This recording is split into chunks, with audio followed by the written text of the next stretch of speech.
Inflation is killing us all. Little by little, living in this country is getting harder to afford. Buying food, buying a house, a car, even getting some entertainment. In this video, I will talk about the stats on how bad Americans are feeling this inflation, the causes of it, and some realistic tips on how you can still save money.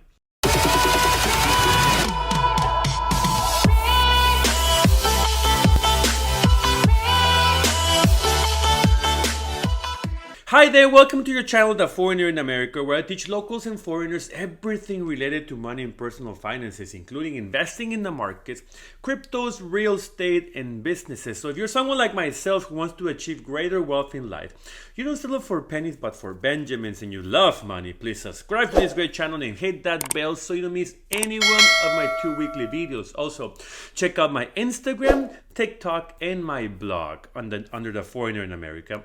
And I have a solid book, which I will leave a link below for you to check out. So without further ado, let's begin. Rising costs of living are killing Americans starting a living.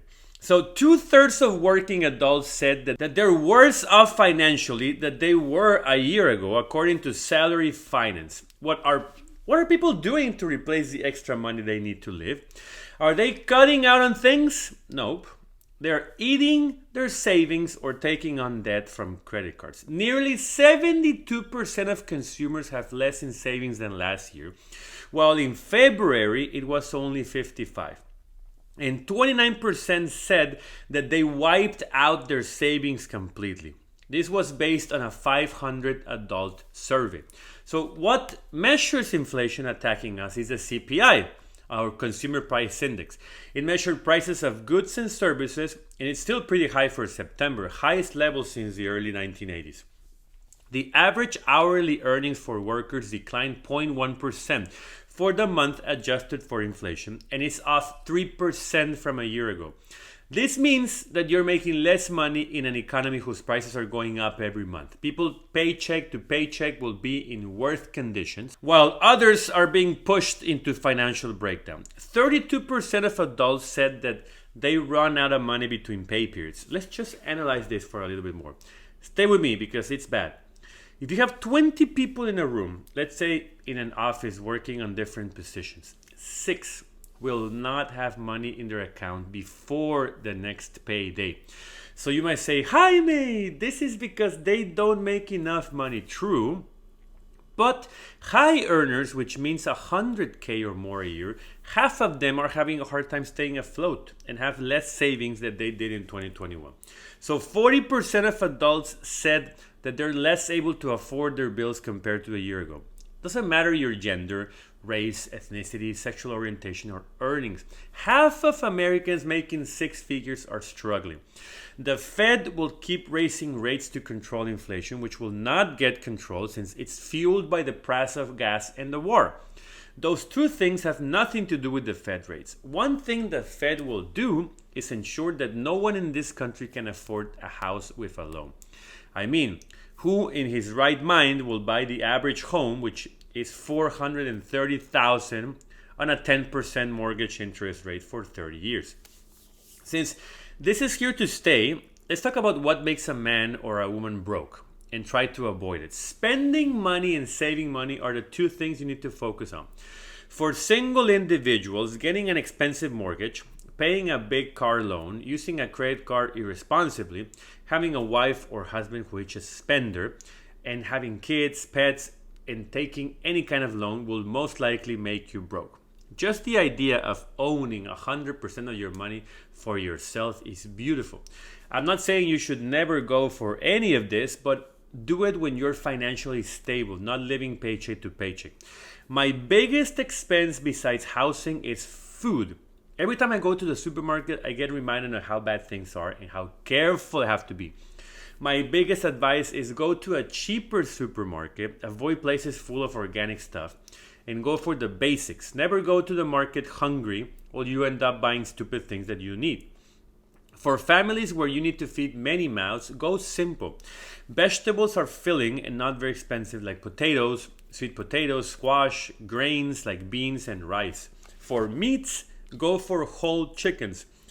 And you can go for 70-30% ground beef. You cook it, you let it cool off, and after it cools off, the fat will be at the top of the meat. You can scrape it off and make it leaner without spending the money. Fruits that are cheaper include tomatoes, bananas, and all the citrus. But avocados are one of the most expensive, so avoid them for bigger families. Most important, avoid services done by the supermarket because you're giving away money. You're pretty much giving away money.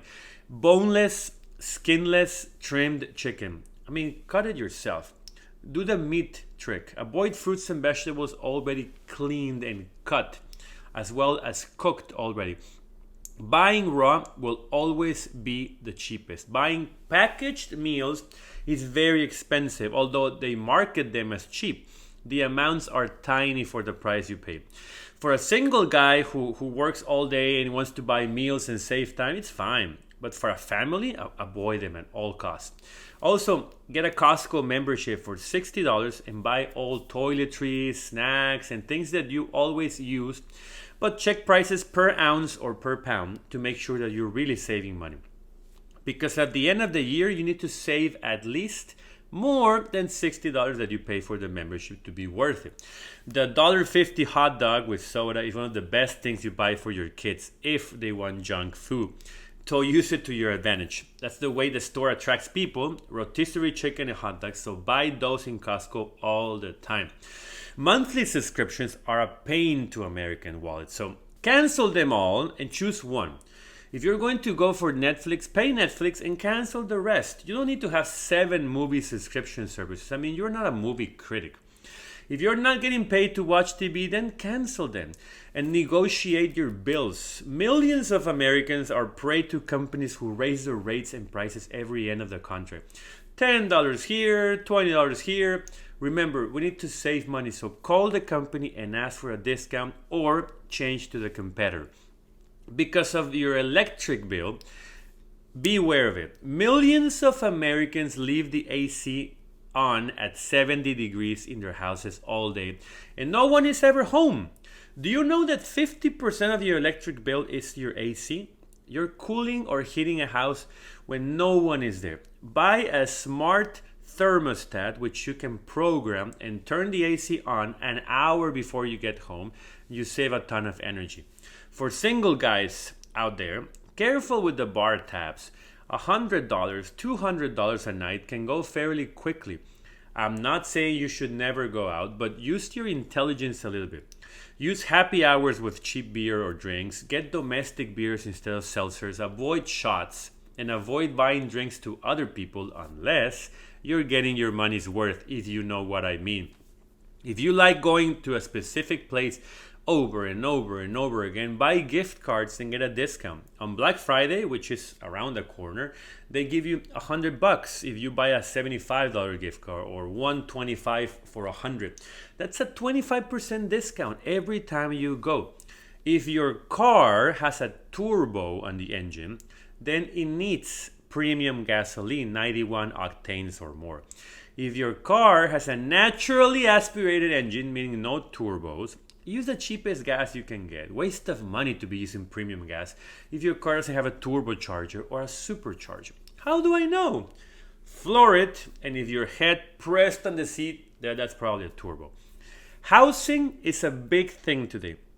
If you're paying a big mortgage, rent a room.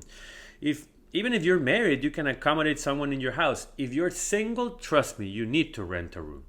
If you're in a 1-bedroom, get a big 2-bedroom and share with someone you like. Give it a try. I mean, if you hate it, after the lease is up, you can go back to your 1-bedroom on your own. That's the beauty of renting and not having a horrible mortgage payment.